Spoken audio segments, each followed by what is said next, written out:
Kiev has taken Moscow to the International Court of Justice over the conflict in eastern Ukraine and Crimea. It accuses Russia of violating UN anti-terrorism and anti-discrimination conventions. Ukraine says separatist forces backed by Russia have carried out terrorist acts, including the downing of Malaysian Airlines flight MH17 in 2014, which killed 298 passengers and crew.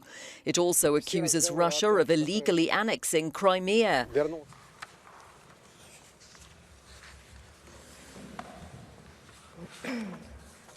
Mr. President, distinguished members of the Honorable Court, it's a great honor and exceptional privilege to appear before principal judicial body of the United Nations on behalf of Ukraine. Ukraine has come before this court to defend basic human rights of its people. Faced with Russian Federation's violations of human rights and international law, today I ask court to indicate provisional measures to prevent those rights from being irreparably harmed, while this case is pending.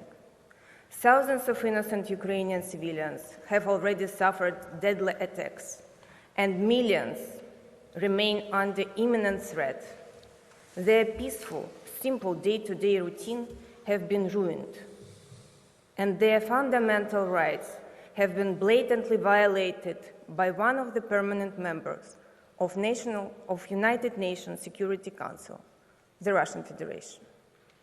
The Russian Federation continuously violates international law and abuses human rights. The Russian Federation continues to supply deadly assistance to illegal armed groups in Ukraine that have committed numerous terrorist attacks. In occupied Crimea, the Russian Federation wholly disregards human rights while implementing policy of cultural erasure and pervasive discrimination. These actions are unacceptable to the international community. They have been denounced by the United Nations. The Russian Federation implements its foreign policy without regard for human life and uses any available tool to impose its will. The Russian Federation's tactics include support for terrorism and acts of racial discrimination, as well as propaganda, subversion, intimidation, political corruption, and cyber attacks. This is the reality that we are facing in Ukraine.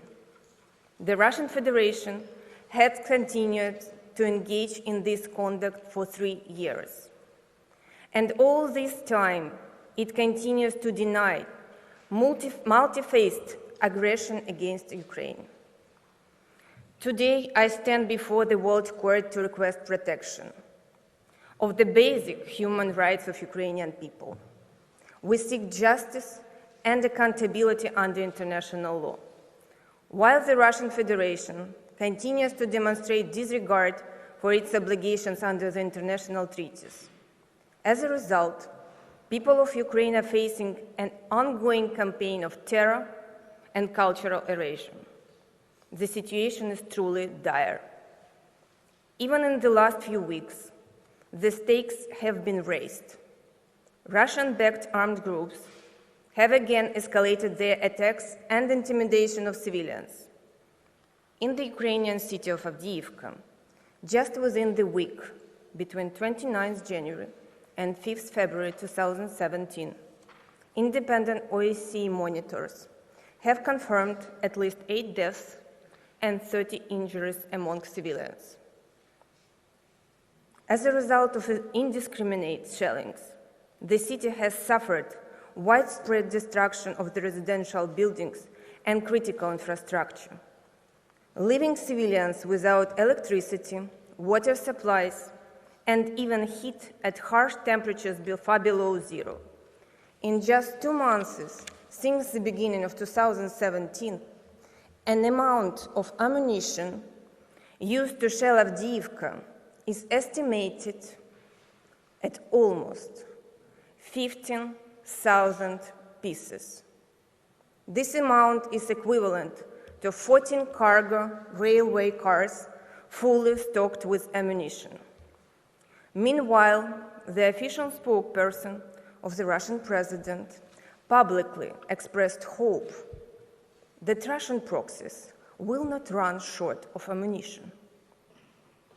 Can there be any doubt about where all this ammunition comes from? No, it's all from Russian Federation. The attacks on Ukrainian civilians are the logical conclusion of the Russian Federation's support for groups that engage in terrorism. The destruction of the flight MH17 with the Russian book system did not stop Russia financing terrorism. With that continuous support, we suffered an attack on a bus at Volnovakha. A mere 2 weeks later, Mariupol was bombarded, and Kramatorsk in a few weeks after that. In Kharkiv, a peaceful population was terrified by a string of bombings. There was no isolated incident, but the result of Russians' sponsorship of terrorism. While in the east of Ukraine, civilians continue to suffer indiscriminate attacks, in occupied Crimea, the Russian Federation continues to implement a Soviet-style approach to human rights, suppressing groups it sees as its enemies. Just recently, 11 Crimean Tatars who were peacefully protesting against arbitrary searches were forcefully detained. This is yet another example of how Russian regime silence those it disfavors. In this case, Ukraine seeks relief for Russia's continuous violations of 2 treaties: the International Convention for Suppression of the Financing of the Terrorism and the International Convention on the Elimination of all forms of racial discrimination. Ukraine's Council will explain in detail the nature of our claims and the reason why provisional measures are so urgent. Before they do so, I wish to briefly provide historical context to show that current events in Ukraine are not occurring in isolation. Since the re-establishment of modern Ukrainian statehood after the collapse of the Soviet Union, the people of Ukraine have sought to embrace democratic values, placing human life and dignity as highest priority of both the government and society. Unlike many other post-communist states, Ukraine has never been known for ethnic tension. The Constitution of Ukraine and relevant legislation provides a fundamental system of protection of ethnic groups' rights, as verified by UN and EU monitors. Horrifying news of terror against civilians seems to be something that was happening far away from us. Ukraine's transformation and strengthening of ties with the European Union became a particular source of Russian anger. The Russian Federation threatened to destroy Ukraine's economy by imposing punitive unilateral trade restrictions, attempted to freeze Ukraine's people by withholding gas supplies during the harsh winter season, and called Ukraine's territorial integrity into question. Over the last decade, Russia's interference in Ukrainian affairs has steadily escalated. It reached dangerous levels in 2014. Russia decided to intervene in Ukraine militarily, sponsor illegal groups that combat acts of terrorism on Ukrainian soil, and violated human rights of millions of people of Ukraine, including, for too many, their right to life. This conduct reflects a broader pattern of Russian behavior that, sadly, we are all familiar with. As a Deputy Foreign Minister, I have dealt with all these issues. But today I'm here as Ukraine's agent. And in that capacity, my interest is in law, not in politics.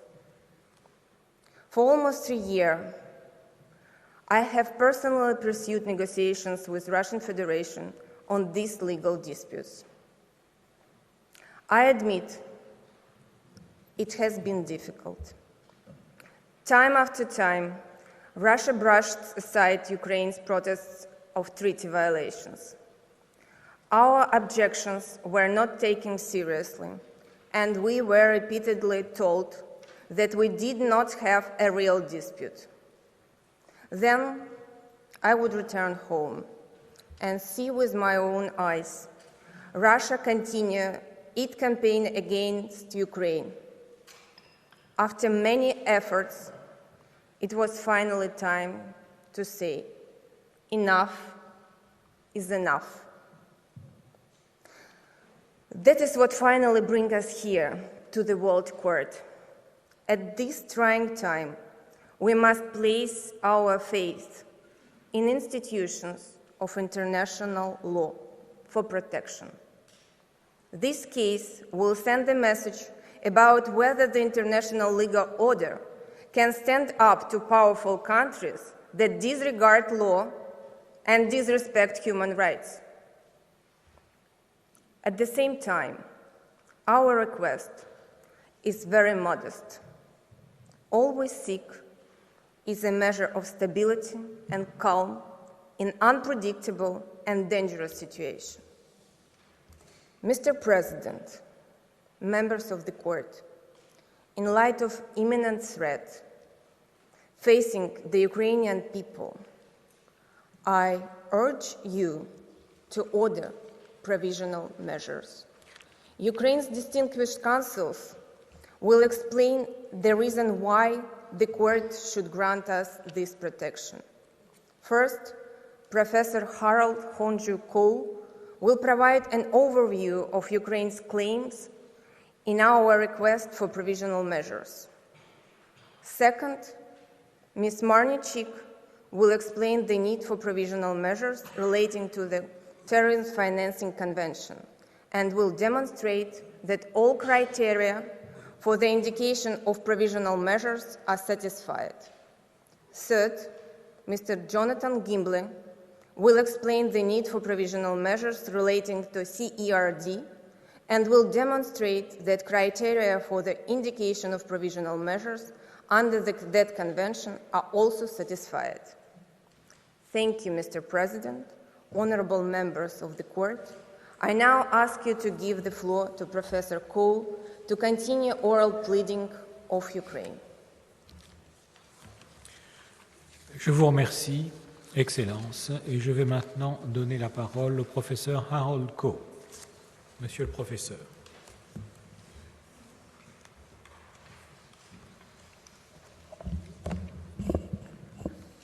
Mr. President, it's my great privilege to come before this court again today on behalf of Ukraine. Regrettably, I do so under grave circumstances.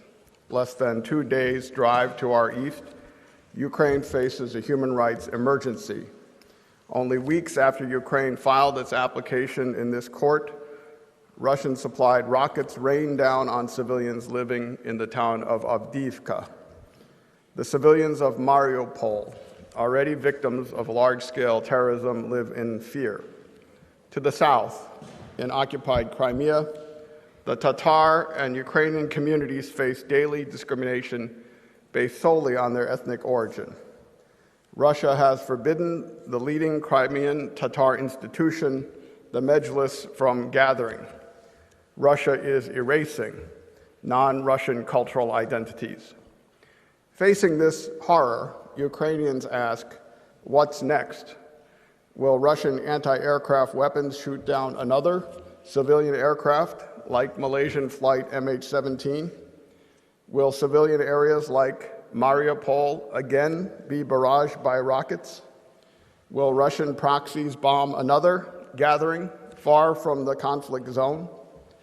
Will the Crimean Tatar community survive the destruction of its institution and the persecution of its leaders? And in Crimea, will Ukraine's language and culture survive? This is the bitter reality the people of Ukraine face. Mr. President, members of the court, to you, Ukraine makes a modest request, not to resolve any difficult questions of treaty interpretation or to reach any final conclusion about Russia's responsibility for treaty violations. All we ask is for this court's temporary order protecting the innocent people of Ukraine so that rights international law already protects are not destroyed while this court deliberates. Before we explain why your standards for indicating provisional measures are met, let me explain how we got here and what this case is about. We will not debate the merits of the case, nor ask this court to intrude on those merits. But what Ukraine fears is that the past will become prologue. To see why the people of Ukraine urgently need your protection, you must understand what they have endured over the past 3 years and the grave breaches of international law that Russia has already inflicted upon them. Ukraine's case is simple. Russia has turned its legal obligations on its head. Russia claims to outlaw the financing of terrorism, then supports it. Russia claims to outlaw racial discrimination, then commits it. Ukraine simply asks this court to insist that Russia do what it has already promised to do. If Russia is in fact keeping its commitments, how can it object to the court's provisional measures order, which will impose no burdens beyond those that Russia has already accepted? 3 years ago, Ukraine's revolution of dignity unfolded in Kyiv's Independence Square after years of Russian attempts to exert control over its neighbor. When the people of Ukraine tried to chart a new course, the Russian Federation responded with a concerted campaign of illegal intervention against Ukraine and its people that caused numerous violations of international law. Not all of those violations are before this court. Ukraine has not come here seeking either relief for Russia's acts of territorial aggression in violation of the UN Charter or confirmation of Ukraine's sovereignty over Crimea. The international community has already acknowledged Ukraine's sovereignty in successive resolutions of the UN General Assembly. But at the same time, the treaty violations in this case stem from a common source. Throughout its illegal intervention, the Russian Federation has daily shown profound contempt for the human rights of the Ukrainian people. In eastern Ukraine, while claiming to meet its obligations under the Terrorism Financing Convention, Russia has knowingly supplied weapons to groups that attack civilians. In Crimea, while claiming to meet its obligations under the Convention on the Elimination of All Forms of Racial Discrimination, the CERD, Russia has engaged in a campaign of cultural erasure against non-Russian ethnic groups. These treaty violations are neither isolated, disconnected, nor temporary. Rather, they reflect a long-standing, ongoing assault on human rights in Ukraine that we ask this court to halt. In its preamble, the Terrorism Financing Convention declares that the financing of terrorism, quote, is a matter of grave concern to the international community as a whole, close quote. Because terrorists' capacity to harm civilians turns on how much external support they receive, in 1999, the world came together to demand that every state cooperate to prevent the financing of terrorism. The Russian Federation not only loudly supported that treaty, but called on all countries swiftly to ratify it, proclaiming its opposition to terrorism in all its forms. But Russia's actions since tell a different, louder story, that those who would carry out terrorist violence against Ukraine's civilians have a great friend in Russia, that the Russian Federation not only fails to prevent private individuals from supporting terrorism in Ukraine, but lets its major Russian banks serve as conduits for money to be sent to groups engaged in terrorism in Ukraine. that Russia not only flagrantly violates its obligation to prevent the financing of terrorism, but itself engages in the financing of terrorism. As I speak, the Federation is conducting its own massive operation to supply money, weapons, and other assistance to these illegal groups. When I say Russia supports terrorism, I'm not saying that all members of illegal armed groups are terrorists, or that any state that interferes or intervenes in support of a non-state belligerent is supporting terrorism. But terrorism under the Terrorism Financing Convention has a specific definition, concerned mainly with attacks on civilians. Of course, the daily newspapers show that Russia's proxies in Ukraine are fighting Ukraine's armed forces. But that is not what this case is about. Russian-backed armed groups conduct terrorism against civilians as defined in the convention. They intimidate the Ukrainian people to give in to their demands. Russia knows full well that its friends commit indiscriminate acts of terrorism against civilians, but nevertheless continues to supply them with valuable, highly dangerous forms of assistance. With your own eyes, you have witnessed the catastrophic effects Russia's sponsorship of terrorism has had on innocent civilians. Less than 3 years ago, on 17 July 2014, the civilian airliner, Malaysian flight MH17, took off just kilometers from here, from Schiphol Airport.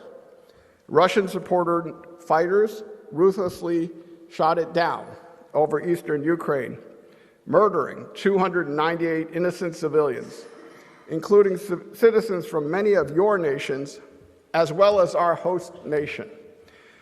The MH17 shootdown was nothing less than an attack on humanity. Nationals of the Netherlands, Australia, Belgium, Canada, Germany, Indonesia, Malaysia, New Zealand, the Philippines, the United Kingdom, and the United States of America were all killed. Among those senselessly murdered were 3 tiny infants. The world was stunned. The Security Council demanded accountability, yet the Russian Federation vetoed a Security Council resolution that would have created an international tribunal to prosecute the individual perpetrators of this vicious attack. Even so, the tribunal has emerged. As we all watched, the Dutch Safety Board established the cause and origin of the attack. An international joint investigation team methodically concluded that flight MH17 was destroyed by a Buk missile delivered from Russia to territory controlled by fighters aligned with the so-called Donetsk People's Republic. And when its work was done, that Buk missile went home to Russia, from which, absent an order by this court, it could return again to Ukraine tomorrow. But MH17 was just the beginning. Russian-backed armed groups in Ukraine also attacked Ukrainian civilians on the ground during the winter of 2015. In mid-January, when civilian vehicles lined up to cross a well-traveled government checkpoint near Volnovakha, Russian-supplied Grad rockets rained down from above and pierced a passenger bus, murdering 13. OSCE monitors confirmed that Russian-backed separatists were responsible. Just 1 week later, Russian-backed fighters attacked the port city of Mariupol. Russian-backed DPR fighters indiscriminately bombarded a neighborhood, just like the one outside this Peace Palace, a peaceful area of private homes, shops, and a school. The UN Undersecretary General confirmed to the Security Council that the civilian population had been, quote, knowingly targeted, close quote. 30 civilians were murdered. Secretary General Ban Ki-moon condemned the launching of rockets, quote, indiscriminately into civilian areas, close quote. Yet ignoring international uproar, Russian-backed groups kept firing Russian-supplied weapons into population centers. Only weeks later, Those Russian-backed groups again fired indiscriminately at another residential area in Kramatorsk, killing 7 civilians. Russian-backed groups have made it impossible for Ukrainian citizens to feel secure anywhere in their own country. As 2014 turned into 2015, Russian-financed terrorists launched a concerted bombing campaign against Kharkiv, Ukraine's second-largest city, far from active hostilities. In November 2014, Russian-backed terrorists struck a nightclub popular with supporters of the Revolution of Dignity. 3 months later, they carried out a deadly attack on a peaceful parade and rally. Attacking civilians for political ends is terrorism.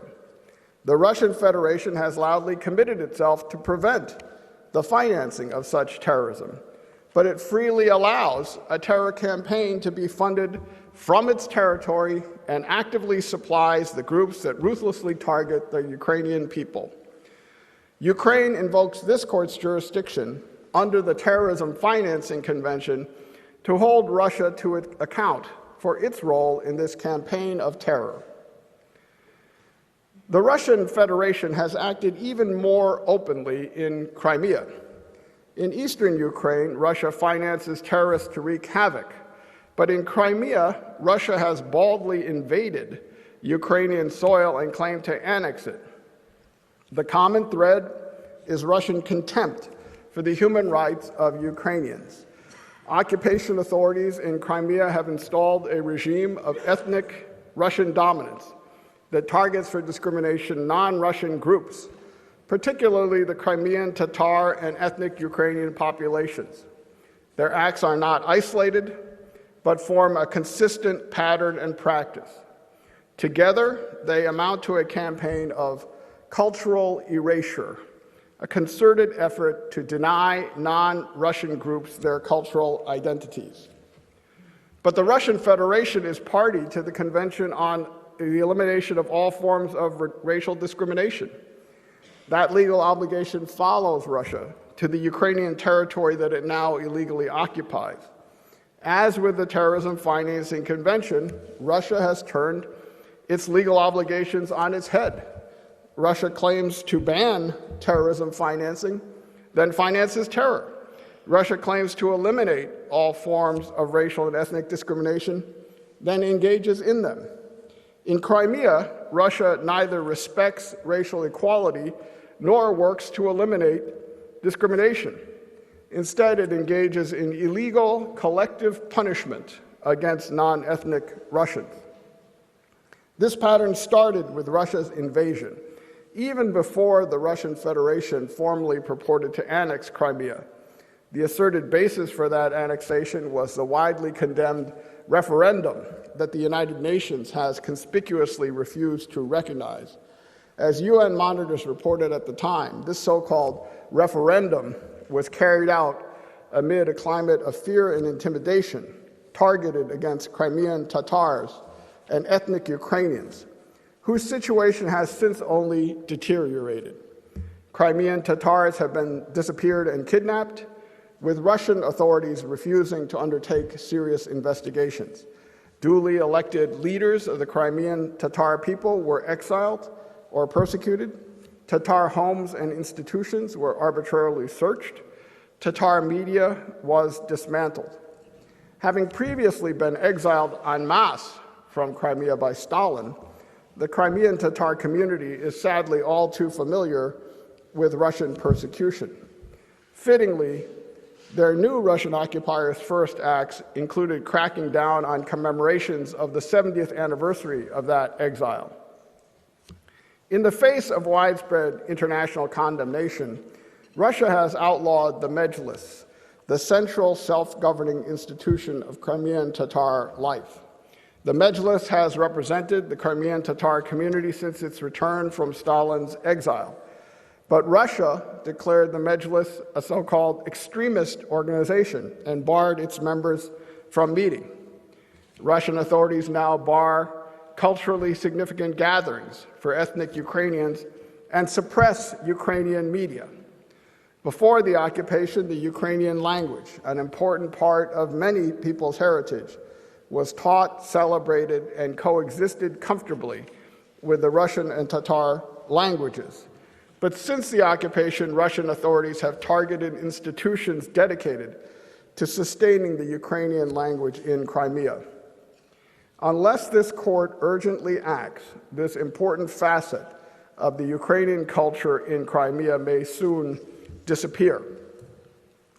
Ukraine's claims under the CERD, the C-E-R-D, simply ask that Russia keep its commitment not to discriminate on grounds of race and ethnicity.